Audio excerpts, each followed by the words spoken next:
statut. Ça veut bien dire arrêtez de me prendre pour un héros, j'ai pas envie de ça. Je fais ce qui est naturel de faire pour un homme de mon âge et quand la France est en jeu.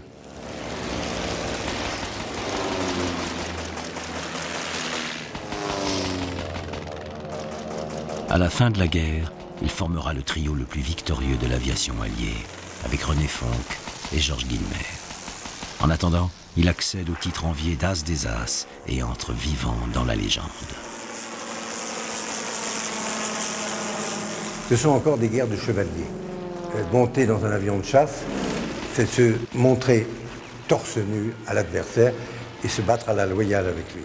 C'était quand même une façon de vivre avec des phrases merveilleuses, toutes faites. Quand il y en avait un qui était mort, des camarades, il était de tradition de ne pas s'embrumer les regards. On disait, tiens, encore un qui sortira pas dimanche. Ou bien on disait, tiens, il n'aura jamais plus mal aux dents. Parce qu'il y avait de la vraie amitié, du vrai respect, et puis qu'il restait un boulot à faire. Henri Lavedan, l'écrivain de l'époque, disait, à Paris, un permissionnaire se promène comme un prince dans son jardin. Et eux, ils étaient des permissionnaires éternels, puisque toute leur vie était tous les matins, tous les soirs en jeu.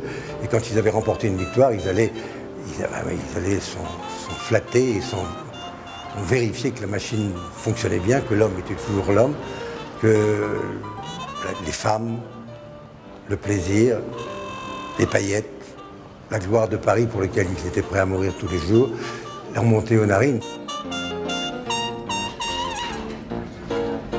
C'était certainement un des soldats les plus rafistolés au lendemain de la guerre.